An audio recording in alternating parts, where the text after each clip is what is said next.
Bom dia aí. Hoje eu vou falar com Adriano Geraldes, grande técnico aí do Brasil, experiência em várias categorias, desde o sub-12, adulto, nível NBB, e também com experiência internacional, né? Já foi até técnico da seleção libanesa, jogou mundial, então tem muita coisa para conversar sobre o que a gente pretende hoje aqui, né? Bom dia, Adriano.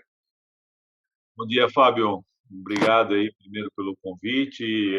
Você é um dos caras que a gente ah, procura sempre estar conversando, porque sempre vem coisa boa, sempre vem boas provocações, sempre vem algumas conversas que te obrigam a minimamente parar, pensar e responder, né? Normalmente são conversas com profundidade, normalmente são conversas com um padrão elevado aí de QI de basquete. Então, a intenção é essa. Já conversei com alguns técnicos, né, sobre outros assuntos, e hoje é um assunto que causa bastante controvérsia, porque, como você falou, a gente às vezes vai muito no achismo e não consegue diferenciar, né, a questão de usar a parte prática e a parte teórica, né? E quando a gente fala de filosofia de jogo, isso aí dá pano para manga.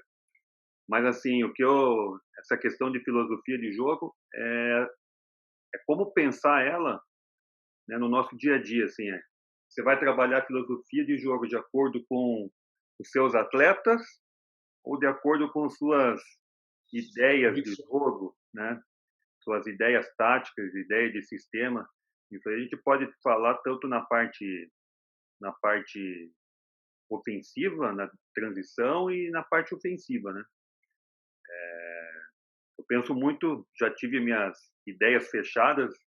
Eu quero que joguem flex e pronto, e os atletas têm que se virar. Mas não é tão simples assim, né? As características dele, a, a faixa etária do atleta, tudo isso influencia, né, André? Bastante, né, Fábio?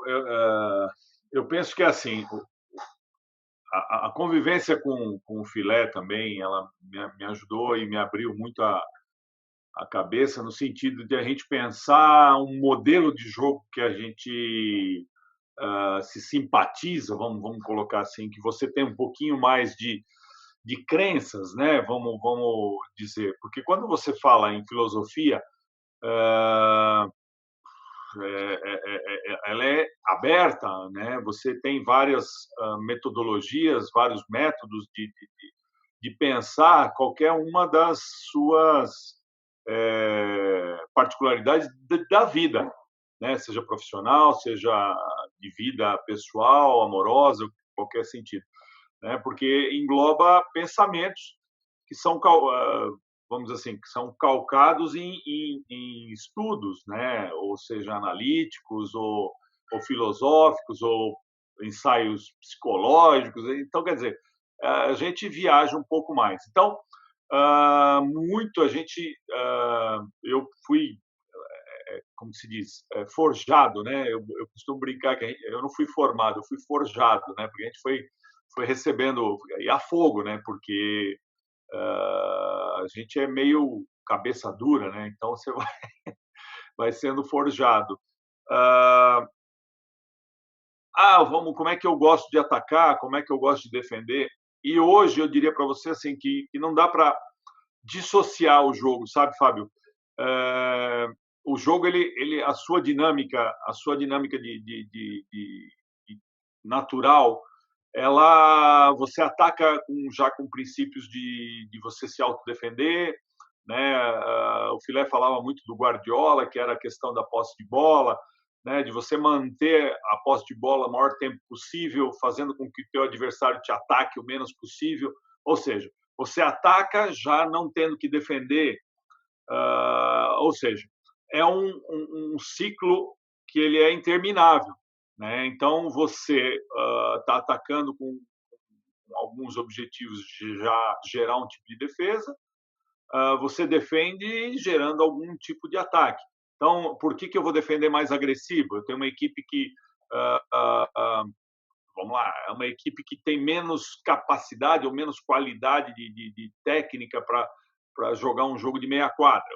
Então, eu tenho que pensar, não adianta eu querer, não, eu quero jogar em flex, eu quero jogar sistematizado, eu quero jogar sistema aberto. Não, eu tenho que pensar o jogo de um todo. Como é que eu vou criar situações onde eu vou vencer a partida? Daí você pode ter ataques que atacam com posses muito curtas, como é, por exemplo, o Houston Rockets, que na primeira situação que eles desequilibram a defesa e geram uma vantagem, eles atacam, não estão nem aí. Ou você tem, por exemplo, uma forma que a Argentina se ela se qualificou muito mais para o jogo, jogando um jogo mais cadenciado, um jogo mais organizado, com mais posse de bola, controlando mais as ações de ataque, jogando bastante com as coisas Sistema, bem, né?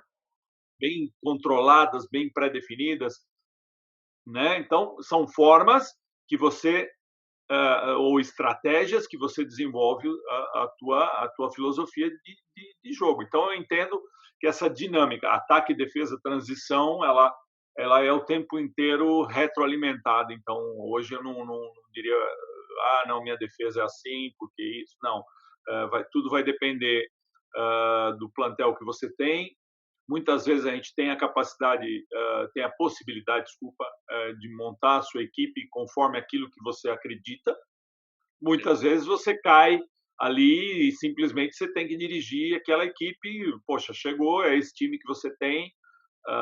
Cheguei no meio da temporada, não, eu quero, não, é isso aqui que você tem. Você tem que analisar os ingredientes que você possui e ver qual que vai ser o teu produto final, né, Fábio? Não sei se enrolei, não sei se eu falei. Não, mas para abertura tá bom e até depois eu quero fazer um gancho ali com o que o Filé falou, a questão do Guardiola, né? Porque tem, você já comentou a questão do Houston Rockets e ataque com menos de 7 segundos, mas a gente fala mais para frente.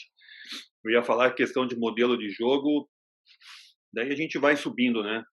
Numa iniciação, porque a gente, quando começa como técnico, geralmente começa onde? No sub-11, sub-12, né? Tem alguns casos que você começa no adulto ou começa numa categoria mais elevada, mas quando a gente inicia lá, eu penso, falo por mim, quando iniciei lá no sub-12, a gente na utopia nossa, você fala, não, vou transformar todo mundo que eu tiver na minha mão em um atleta que sabe driblar com a mão direita, sabe driblar com a mão esquerda, vai ter um molde de arremesso legal, eles vão defender a quadra inteira, vai ser aquele sonho que a gente tem. E quando a gente cai na realidade ali, né, não é tão simples assim. A gente precisa adaptar algumas ideias. Só que nesse meio tempo aí você briga com o atleta, você perde atleta que está iniciando, por você ainda não ter a experiência e o conhecimento necessário para iniciar uma filosofia que você tem que ter, no meu modo de ver, né, uma filosofia. Eu quero que meus atletas tenham entendam os conceitos de jogo, tanto ofensivo e defensivo, mas às vezes eu tenho um grupo sub-11, 12, 13, que não tem um menino grande, não tem meninos rápidos, e eu tenho que tentar fazer que pelo menos eles sejam competitivos dentro da minha filosofia, né? Então essa gangorra, né? A gente tem que deixar meio esse pêndulo, na verdade, deixar equilibrado, né? Essa É, palavra eu já. você gosta, né? Deixar equilibrado é, como qual que vai ter mais influência, né? Se vai ser a tua filosofia ou a tua capacidade de adaptar a tua filosofia ao que você tem, né? Como é que você pensa aí no na iniciação, acho que até o sub-13, 14, 15, até dá para a gente falar que tem que equilibrar isso daí, né? Sim, porque como eu falei na fala anterior, né? É, você não escolhe o que você vai ter. Você não tem como recrutar, não, eu quero esse, quero aquele. Não, normalmente a gente lida com aquilo que nós temos, a clientela que nos é oferecida, ou num clube, ou na escola, ou, sei lá, numa instituição.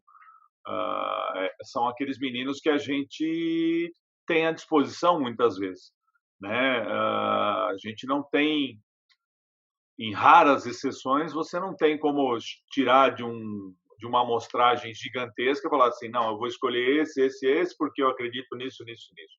Não, você tem que se adequar àquilo que você tem. Muitas vezes você vai ter, porra, 3 grandões, né? É um sonho, né? Era pelo menos um sonho. Ah, não, eu tenho 3 grandões aqui. E aí, como é que você vai jogar? Como é que você vai montar a tua equipe, né?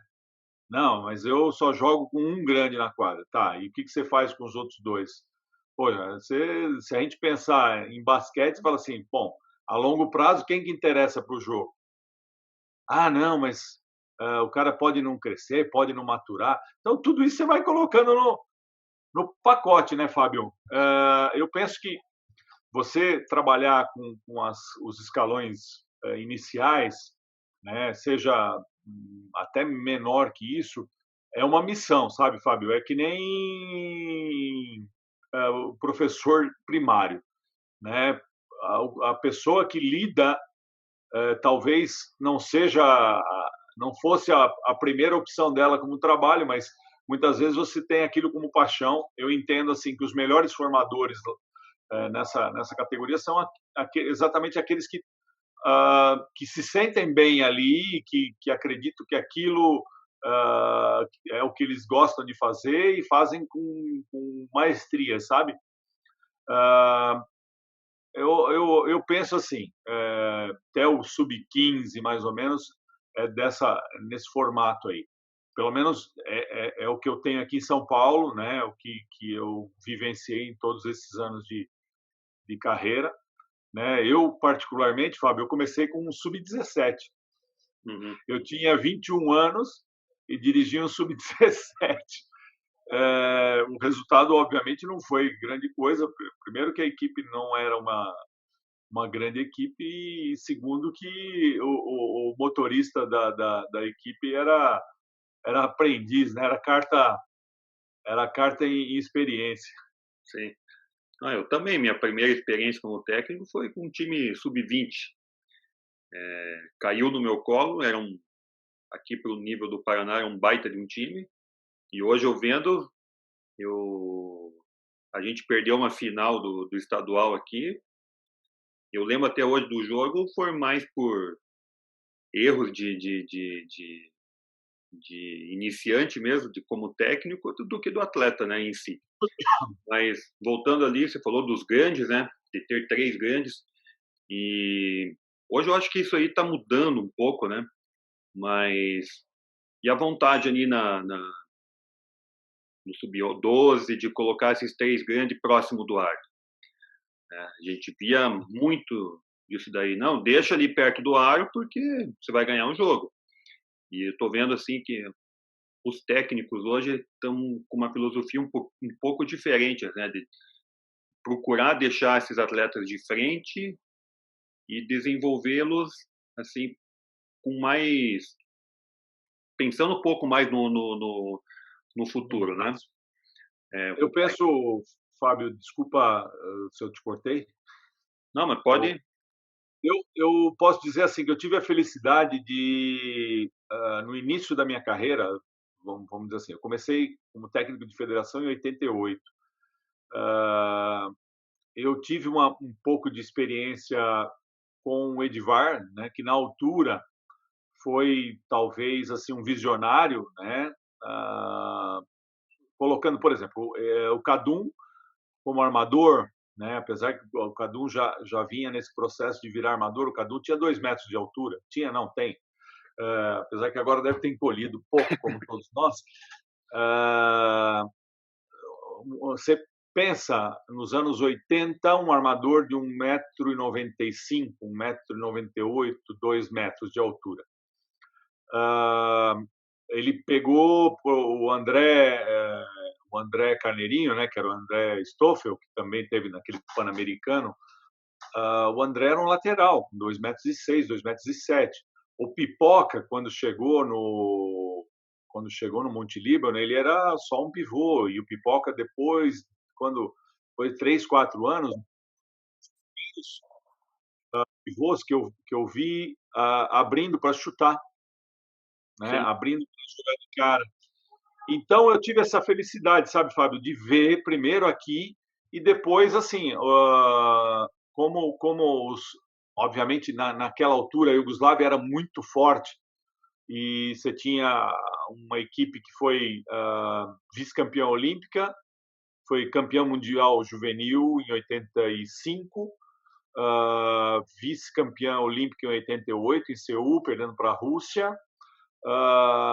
Em 90 foi campeã mundial. E juntamente com isso você tinha o time da União Soviética, que tinha um Sabonis, né, com 2,20 e uma das tarefas aí de quarentena foi eu fui ver essas finais, eu fui dar uma olhada nesses torneios, né, como é que era o jogo, como é que o jogo era desenvolvido. Então, por exemplo, essa situação de jogar com grandes, ela veio só se concretizar um pouco mais, sabe? Porque a Iugoslávia jogava com o Toni Kukoc como número um. Sim. 2,07 m, se eu não me engano, 2,09 m. O Paspali, que era um lateral canhoto que a Iugoslávia tinha, ele tinha 2,10 m. Aí você tinha o Divac e o Radja fazendo 4 e 5. Um tinha 2,14 e o outro tinha 2 e cacetada, também, 2 e um monte. Então, como é que você põe um time com 4 caras com mais de 2 metros na quadra? E aí você tinha um tal de Petrovic que ajudava, sabe? Jogava mais ou menos, né? Então. Que era o fiel da balança, vamos dizer assim, era o pequeno da história, que devia ter 1,93 m, 94 m. Então, esse era o time base da Iugoslávia. E aí, isso me fez ver, desde lá do começo, assim, Fábio, eu coloquei muitos meninos, já colocava os meninos para jogar de cara, sabe? Jogar de frente, jogar fazendo situações de trazer a bola, de arremessar de fora, de distribuir o jogo, porque, vamos dizer assim, a tendência nos anos 2000, depois, né, foi o 4, né, Quatro a chutadores. revolução dos anos 2000 foi o 4 jogando de frente para a tabela, espaçando a quadra. Então, é assim, desculpa, mas não tem nada de moderno nisso, né? Tem, obviamente, reinvenções de acordo com aquilo que você se vê. E aí você vê um Djokovic, né? O do Denver. Jokic, E o Kit desculpa. Djokovic é o tenista. Você vê um Jokic. Qual que é a posição de Jokic? no scout, no start lineups, ele é o center. Mas ele não é o Certo? center, né? Ele é o armador. O que era o Sabonis? Era o center. Então, mas se você vê o Sabonis jogando, você vai ver que ele era o grande mentor de ataque da equipe. Era dele que saía a maior parte das ações que geravam cesta, né? Porque ele dava uma qualidade de distribuição do jogo, porque ele começou a desenvolver essa capacidade de receber e virar o jogo de frente. Sim. E Mais próximo do mid-range ali, mas ele começou.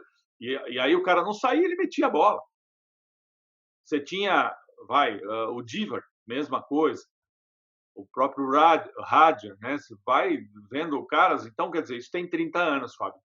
Né? Não é algo tão moderno assim. então, mas eu vi assim, Adriano, e até falo aqui de experiência dos técnicos daqui do estado, que eu conversava antes, até trabalhei junto, e tinha um técnico, e o Luizão, que falava assim, os grandes, assim, vai lá que você vai ser o armador dos pivôs, né?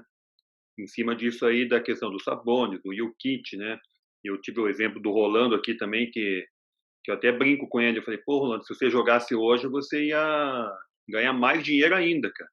O Holanda tinha uma leveza no arremesso que era algo assim inacreditável. Sim, Só que era aqui a gente já tinha aquela grandão, vai lá para baixo. lá para baixo. E o Rolando nunca foi um cara físico. Ele Não, era um cara de 2,15 m, se eu não me engano, e que era soft, cara, que era um cara que jogava de frente. Então, não que o soft seja depreciativo, mas é um cara que não. Que, não o precisava jogar usar de força para jogar, né? não, era mais nesse sentido, né? Usava técnica, né? Usava qualidade técnica para jogar. Então, esse processo, Fábio, ele é Então, muito relativizado, sabe? esse processo eu vejo que antigamente era um processo cego, assim, sabe? Era, Sim, era da intuição do. exatamente. Não tinha um embasamento. E hoje eu vejo que o pessoal. Porque também, se não fosse o processo cego, não ia ter essa base sim, científica, digo nem Uhum. científica, mas de De observação. observação ao longo dos anos, né? Foi vendo que isso era interessante para o jogo. E você falou do 4, né? E eu lembro do Ruben, que ele sempre gostou de ter um 4 chutador, né? 4 aberto ali, para justamente aproveitar do quê? Que as defesas ficavam dentro e ele tinha um 4 chutador que sempre matava 2 bolinhas por jogo, que às vezes era a diferença que eles ganhavam, né? É, E nessa mesma altura, você tinha algumas equipes, por exemplo, a Itália, que jogava com. Como é que era o nome do. Não era o Meneguin, já era outro pivô. Eu lembro que tinha um americano nacionalizado que chamava Carlton Myers. eu lembro. E a Itália tinha dois caras de 2,10. E assim, eles jogavam basicamente com diamante, né? E o Carlton Myers escolhendo para que lado ele ia sair, né? Recebendo. Isso é uma outra coisa também, né? Hoje em dia, praticamente, a gente não tem ações de bloqueios indiretos, né, que gerem cesta. Então, você vê, o jogo foi mudando. Né? Você ter dois caras no low post, você pode imaginar isso hoje? Então, mas eu ia complementar do Ruben, porque quando ele veio para a seleção nossa aqui, ele praticamente não tinha esse 4 chutador, né? Porque jogava com Anderson e Splitter, Anderson e Nenê, e às vezes o Guilherme fazia essa função do 4, né? E você vê que ele não morreu abraçado com essa questão do 4 chutador. Ele conseguiu adaptar a filosofia dele ao que ele tinha na mão, né? Então, a seleção, ela também, ela não, você não tem como, você tem até como montar a tua seleção, mas ela é generacional, né, Fábio? Sim. É, porra, a gente reclamava, não, o Brasil não tem caras grandes, o Brasil não tem caras grandes. Aí hoje o Brasil não tem armador. Aliás, voltou a ter, mas a gente passou um período sem ter armadores.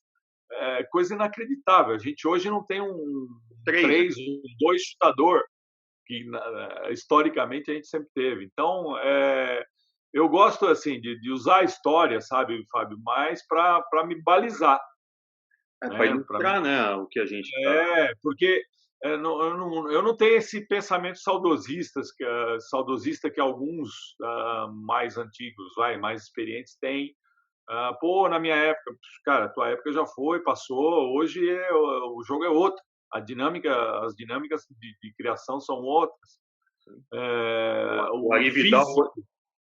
se o Ari Vidal tivesse vivo hoje, ele não ia treinar uma seleção brasileira do jeito que ele treinou na época que ele tinha Oscar e Marcel. Ele não ia morrer abraçado com o que ele tinha, né?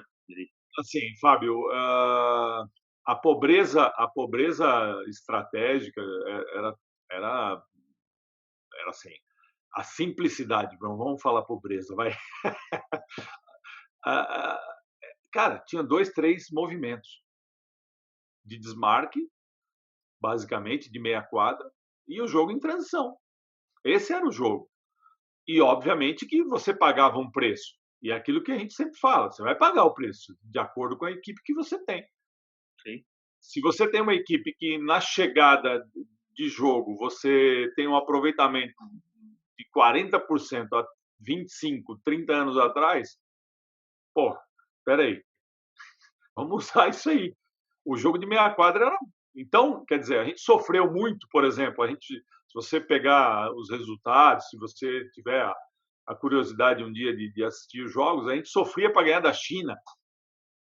Aí tem um jogo, acho que é na Olimpíada de Seul mesmo, que o jogo foi 140 e pouco a 128.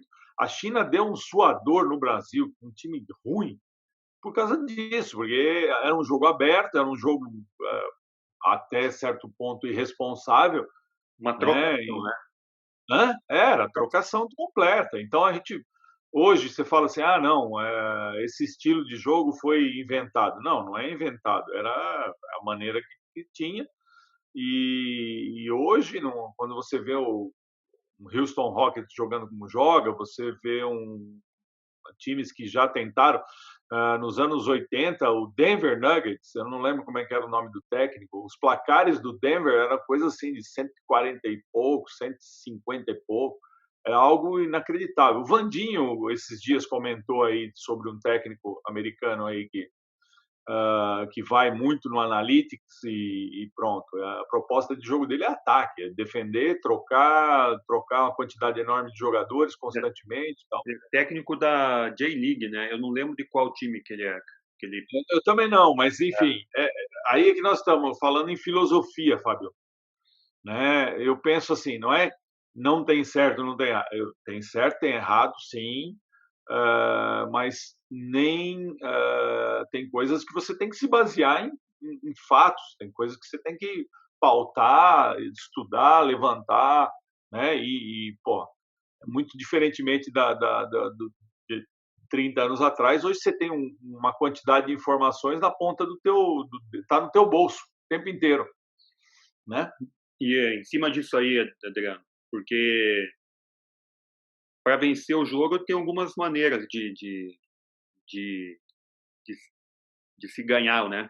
Mas, por exemplo, você tinha um modelo europeu que era o de quanto menos posse de bolas você tiver, você valorizar a bola, você ter a bola na tua mão, até acima do que o Filé falou do Guardiola, e no futebol isso é sem o limite de tempo para definir, é melhor ainda, né? Mas era o quê? No universitário também acontece muito, ó, vamos ficar com a bola na mão, o outro time é melhor que o meu, então quanto menos a gente tiver a bola para atacar, melhor. Por outro lado, a gente tem essa questão de aproveitar o primeiro desequilíbrio, né? Uma filosofia que aproveitar o primeiro desequilíbrio, você está livre, você pode chutar. Isso. Então, o jogo está indo para onde, assim, cara? A gente tem que abraçar uma ideia ou ver o atleta que você tem, o time que você tem. Você montaria teu time de acordo com o quê? Se você pudesse fazer o ideal, assim. Sem citar nome de jogador, nem pense num 17. Também, mas por mim também não haveria problema, Fábio. Vamos lá. Um fenômeno, de novo, usando a história aí para justificar o que eu vou dizer. Se você buscar aí, o Limoges da França foi campeão europeu. Eu não lembro exatamente o ano, né? E você tem ali sobre o comando o Malikovic, que é um sérvio. Para mim foi o grande mentor do basketball control, né? E virou moda. Como o cara foi campeão europeu, virou moda, né? Muitos técnicos jogavam dessa forma, jogavam com placares. Se eu não me engano, a final que o Limoges ganhou foi 53 a 48, algo parecido. Se você é mais fuçado aí, daqui a pouco você vai achar esse dado para mim. Enfim, é uma opção de você imaginar. Você consegue imaginar um jogo de 100 pontos hoje, numa Euroleague? Difícil. Difícil. A gente está tendo o privilégio agora de ver aí o Last Dance, né? Você vê o processo da NBA, o quanto o triângulo offense influenciou na maneira de jogar, o controle do jogo. O Chicago chegou a ganhar jogos de placares que não chegavam a 80 pontos, né? Então, eu diria para você assim, eu iria, obviamente, eu tenho uma maneira que eu gosto de ver meus times jogar. Eu digo para você assim, eu gosto de um basquete mais alegre, né? Eu gosto que as pessoas que vão assistir minhas equipes, independente se é categoria de base, se é adulto, se é juvenil, enfim, o que quer que seja, a pessoa se divirta, né? Então, eu quero que a pessoa volte para ver, fala assim, poxa, é bacana, é legal esse jeito aí né, de correr, bastante velocidade.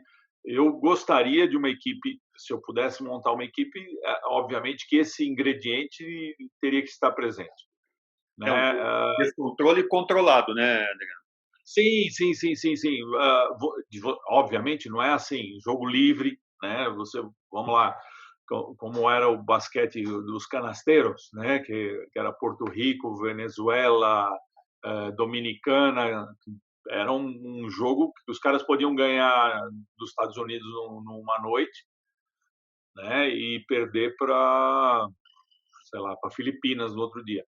Então, por causa disso, porque era um jogo irresponsável, né?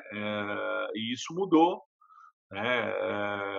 Você ter um espaçamento de quadra, você ter, eu vou usar até o jargão que o povo está, uma versatilidade dos jogadores. Eu não diria versatilidade, eu diria um jogador mais universal, sabe? Um jogador que eu aproveito que me desculpem os amigos do basquete, mas eu aproveito a palavra do voleibol, né? Que eles chamam de jogador universal, que é um cara que pode ocupar. Ele imagina você ter dois, três caras com essa versatilidade de, uh, de ocupações, né? De espaços e de criação num quinteto dentro da quadra.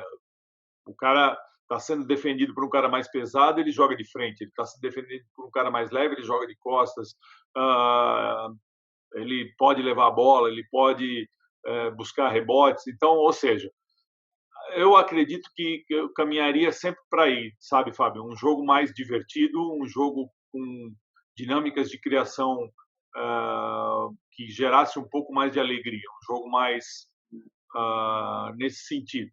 Mas é aquele negócio, se você um dia ir para a quadra e ver meu time jogando mais truncado, mais fechadinho e tal, não se surpreenda, porque é o Adriano que está dirigindo. Não, é aquilo que a equipe me deu, né? Muitas vezes você fica restrito, se você abre mais o jogo, se você põe mais velocidade, você gera uma quantidade maior de bolas perdidas e tudo isso. Então, quer dizer, para mim não me importa não, sabe, Fábio? Se é essa a forma que eu tenho de jogar, que assim seja. E obviamente que alguns conteúdos a gente vai levando para a nossa vida, né? Algumas coisas que a gente gosta. Eu joguei muito tempo utilizando o Flex, por exemplo, que eu acreditava que ajudava bastante na formação dos meus atletas e tudo isso. Tentei jogar 5 abertos, já tentei jogar praticamente o tempo inteiro sistematizado. Para mim não importa não, mas seria em cima disso. Basquete mais alegre, mais vistoso. Obviamente que você veria uma equipe defendendo o campo todo, né? Mais opções, correndo mais riscos defensivos, talvez, né? Muito tempo eu perdi muitos jogos de campeonatos em virtude de eu visualizar que minhas equipes defendendo daquela forma poderiam formar jogadores melhores, melhores defensores, e obviamente eu ofereci facilidade ao adversário, né? Naquele momento, sem ter que apelar para uma defesa, que fosse mais assertiva. Mais conservadora, né? Mais conservadora.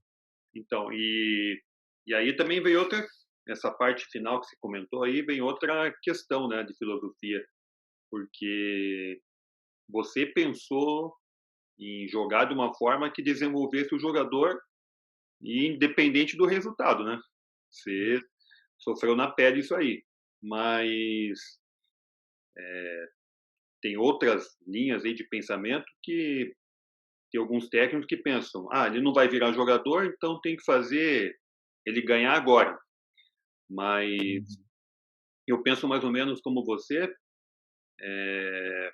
tudo bem, vai ganhar agora, mas pode ser que eu tenha algum atleta ali no meu time que teria condição de virar e eu não estou pensando nele, estou pensando no, na não é consagração, Resultado. não é a consagração, mas estou pensando no momento, né?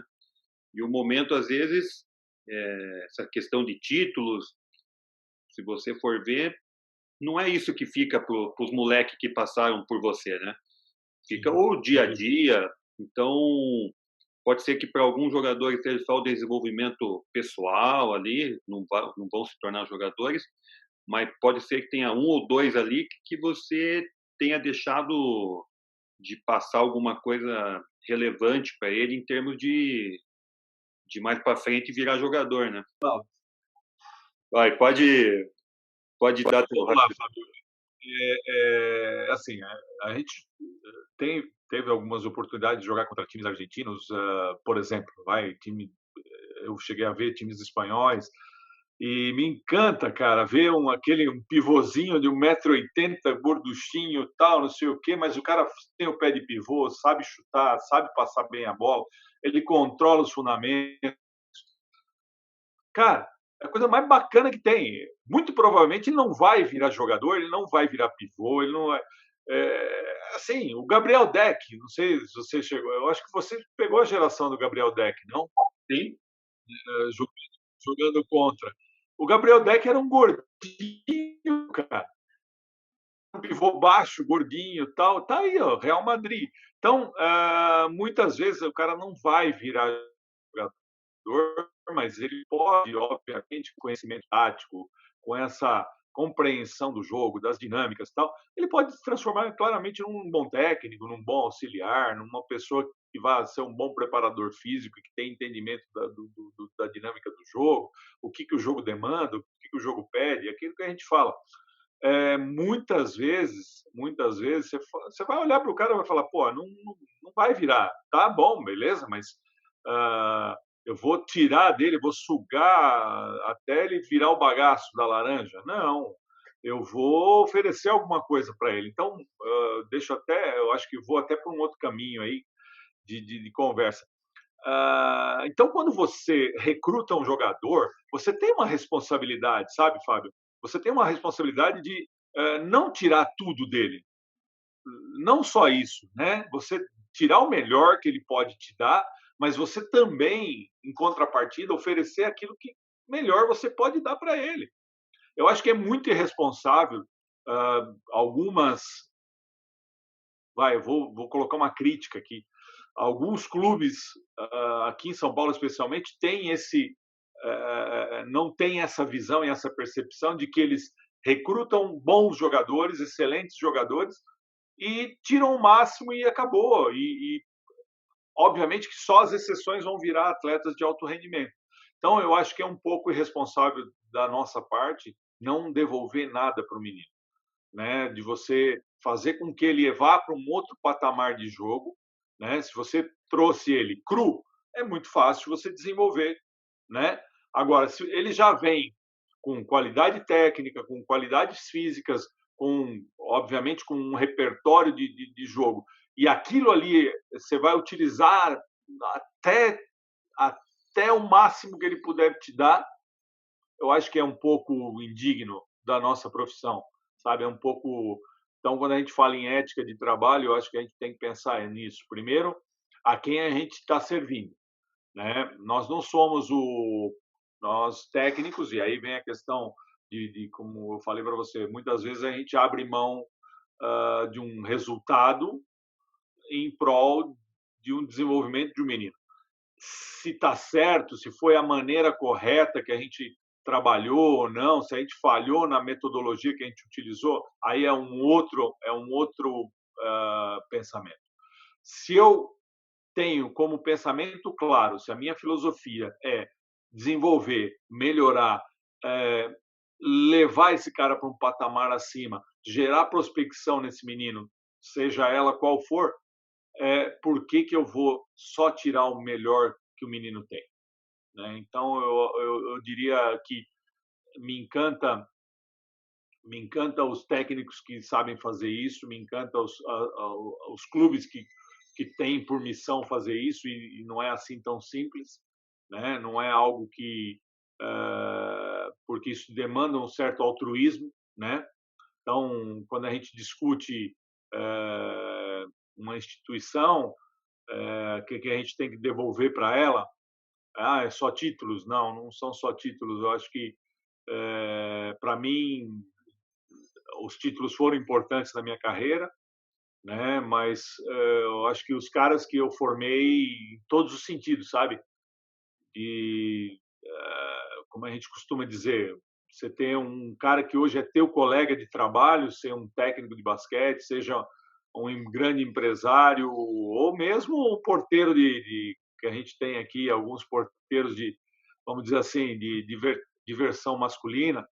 Os caras são grandes, não têm tanta capacidade cognitiva, acabam indo para isso, mas você vê que os caras utilizam o basquete, né, a vida inteira, seja na disciplina de trabalho, seja na dureza, né, do esporte lhe trouxe para a sua vida. Então tá. Para terminar, Adriano, falar um pouquinho da tua experiência internacional. Como é que foi chegar no Líbano para ser técnico da equipe sub-19 no Mundial? Quando você chegou lá, quais foram as dificuldades para implantar o que você gostava do basquete, né? A gente falou de filosofia. Se você insistiu em colocar o que você acreditava ou você teve que passar também por um processo de entender como é que é o basquete lá, como é que eram os atletas? Excelente pergunta, Fábio. Eu acho que as pessoas normalmente perguntam dessa passagem mais preocupadas com pô, barato, né? Diferente. Enfim, foi assim, e eu errei aí, viu, Fábio? Exatamente na questão, outro dia o Neto falando, né, de não entender muito bem o que se dava no país que a gente está indo trabalhar. Eles vinham de um técnico americano que tinha tido um certo sucesso na liga profissional do Líbano e esse cara depois foi para essa liga chinesa, né? Em 2007 o Paul Kofter, ele depois foi desenvolver J-League na China, essas coisas aí. Então, quer dizer, era um cara muito bom. E, obviamente, que eu já cheguei lá, a equipe estava praticamente 80%, 90% dela formada. Eu adequei um menino que eu acabei recrutando, que era de Trípoli, né? Um menino de 2,7, era o cara mais alto da equipe, só que muito cru, tinha um ano de basquete, e eu mesmo assim eu coloquei nele, porque é aquele negócio. Eu sabia a competição que eu ia jogar, os países que eu iria enfrentar, e, pô, para mim era incabível ter pivôs de 1,95 m, 1,98 m, né? Esses meninos, na minha percepção, eles teriam que se adequar em 6 meses para jogar de cara, jogar de frente, observando já até futuramente quando eles voltassem para o Líbano e pudessem desenvolver novas posições, né? E eu fui muito em cima disso, sabe, Fábio? E obviamente que em 6 meses eu não consegui adequar completamente esses meninos. Eu tinha dos 5 pivôs um único que você internacionalmente falasse assim, bom, esse tem tamanho para jogar, né? Então essa foi talvez a maior dificuldade que nós tivemos. No perímetro eu também tinha um problema grave porque eu tinha um único jogador que tinha perfil de armador, né? Armador no no sentido da palavra, né? Não é o cara que pega a bola e leva para o ataque, era o cara que tinha uma noção de organização do jogo, tivesse um certo entendimento.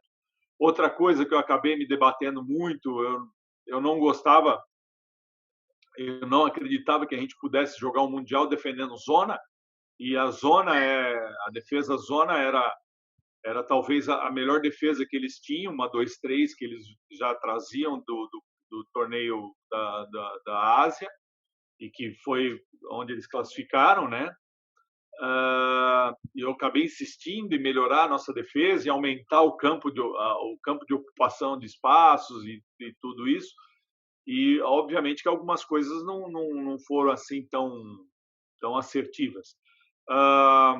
Dificuldades. Primeira, entendimento da cultura, né?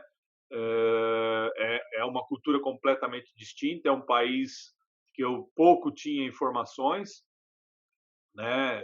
Depois eu fui aprender um pouco mais sobre a questão sociopolítica do país e obviamente que aí você acaba entendendo alguns comportamentos e algumas atitudes de uma maneira melhor, né?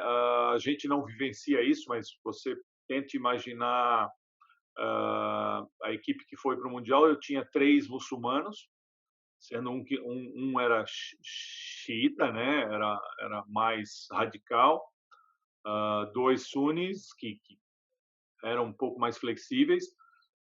Os restantes todos eram cristãos ou católicos, né? Porque tem entre os católicos tinha os apostólicos romanos, tinha os da igreja mais tradicional, que é da linha grega. Você tinha os maronistas, né? Que também era uma linha mais radical, enfim.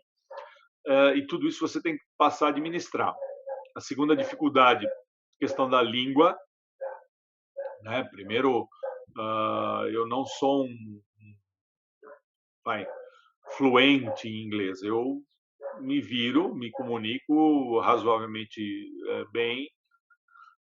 Na altura não tinha essa preparação toda. Eu acho que eu melhorei exatamente depois que eu fui para lá, né? Então algumas dificuldades elas se apresentaram justamente por causa da comunicação, porque na hora como você tem que abordar, né, muitas vezes você precisa não só dos termos técnicos, esse eu tinha mais ou menos um domínio, você precisa, obviamente, dominar a língua, você precisa entender da cultura para você utilizar de recursos emocionais para, às vezes, você gerar uma motivação ou você gerar um impacto sobre a tua equipe. De forma geral, eu acho que seria isso, Fábio. Não sei se te respondi, alguma outra curiosidade nesse Eu só sentido aí? quero aproveitar, você falou, vou falar a minha percepção, né? Você falou que estava preparado, quer dizer, sabia o que ia enfrentar lá no Sub-19 e que ia ser complicado tudo.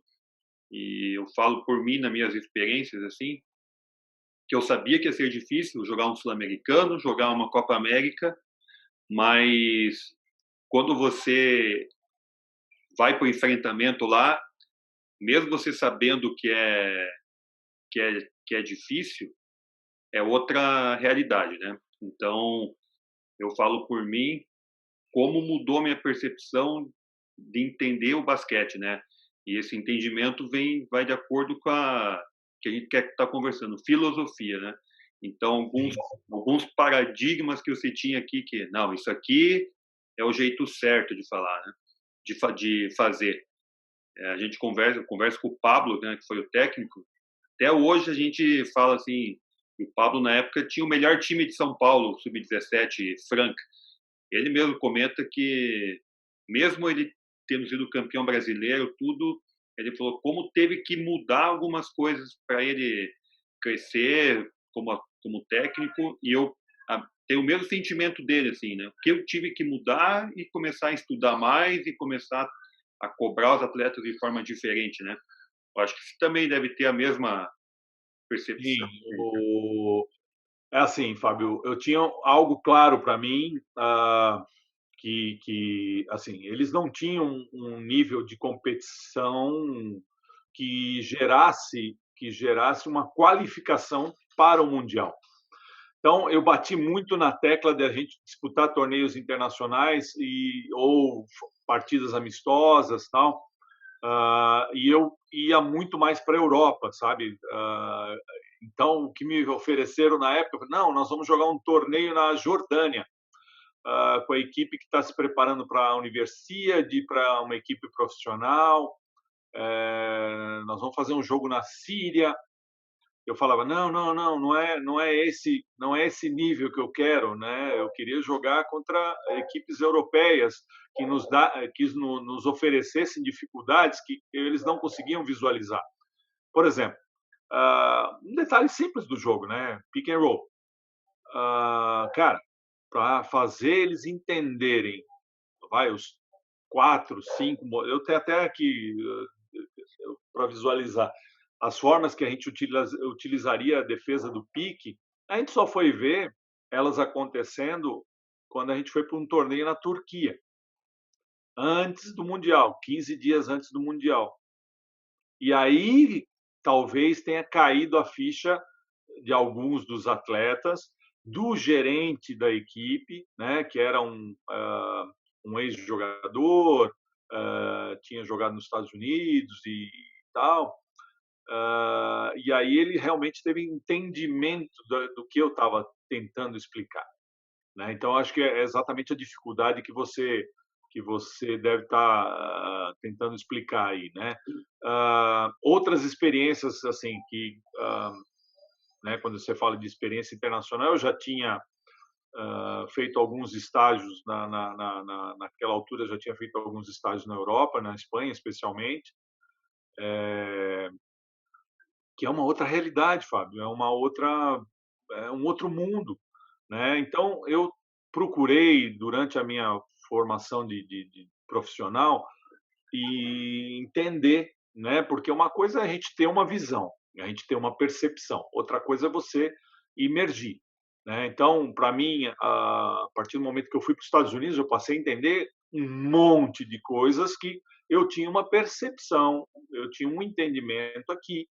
Fala, poxa, é por isso, tá? É porque é assim, né? O impacto de você estar numa universidade ou num programa de preparatório para uma universidade é algo impensável, era algo impensável. Hoje os nossos meninos já conseguem lidar com isso um pouco mais, com maior tranquilidade, mas aquilo era muito tough para a grande maioria dos brasileiros, né? Você ser exigido num nível máximo de treinamento, de atitude, porque nos Estados Unidos, por exemplo, o cara não está nem aí. Se você quer usar a mesma roupa 15 dias, o cara não vai nem falar nada. O problema é teu. Você quer tomar café da manhã, você toma. Não quer tomar café da manhã, problema seu. Você quer treinar físico, ok. Não quer treinar, problema seu. Ele quer que dentro das 4 linhas você renda um melhor. Então, você só vai entender isso quando você vai para lá. O que acontece na Argentina? A gente olha, fala, tal, não sei o quê. Poxa, é legal, é bacana, tudo. Mas vai lá ver como é que os caras estão fazendo e por que eles estão fazendo dessa forma, por que a evolução aconteceu. Você tem que entender o contexto geral das coisas, né? Você tem que entender, por exemplo, a geração dourada, ela foi programada e, ao mesmo tempo, foi fruto de uma situação política e econômica dentro do país, onde 100 e poucos jogadores estavam na Europa, né? Então, todos aqueles jogadores da geração dourada eram atletas de equipes europeias, seja na Espanha, Itália e outros países. Então, isso ajudou na formação desses atletas. Outras experiências, né? Eu tive não só, eu tive em Israel também, né? No mesmo ano que eu dirigi o Líbano no Mundial, eu fui para uma Maccabiada, cara. Então, você tenta imaginar o que é. Eu tive que mandar fazer um passaporte diferente para ir para Israel, eu tive que cancelar o meu passaporte que eu tinha atual, né? Então, tudo isso você só vai. São experiências pessoais e não adianta você falar, né? Por mais que a gente fale, né? Aquele negócio. A gente, como professor, muitas vezes a gente fala, eu não te falei, a gente não treinou isso, a gente não chamou atenção sobre isso. E o cara, aí depois, quando ele passa pela situação real, é que ele vai realmente tomar ciência daquilo que a gente estava falando. Então, beleza, Adriano. Falei pra caramba, hein? Acho que o nosso papo rendeu aí. Que nem você falou no início, na filosofia é uma coisa muito ampla, né? Então a gente não tem como não falar de história, não falar de experiências, porque tudo isso vai moldando a gente, né? Quero agradecer você por participar aí e fique atento aí que a gente tem outros assuntos aí para conversar. Eu entendo que, Fábio, talvez assim, por causa do tempo que a gente vem tendo, e não é desculpa, sabe? Não é desculpa, não. A nossa rotina, ela normalmente ela é muito atribulada, mesmo porque a maioria de nós, né? Eu acredito que isso, essa conversa nossa vai ser passada para pessoas ou para profissionais que têm mais ou menos o mesmo perfil que o nosso. Então você tem que matar um leão por dia, você tem que ir para a escola, você tem que dar aula, você tem que cuidar de uma série de outras coisas da sua vida para você fazer basquete, né? Que é aquilo que a gente tem paixão, para aquilo que a gente ama fazer, aquilo que a gente perde noites e noites discutindo, conversando, pensando a respeito, elaborando planos e enfim. Mas a nossa rotina é uma rotina desgastante, é uma rotina que pouco nos reporta tempo.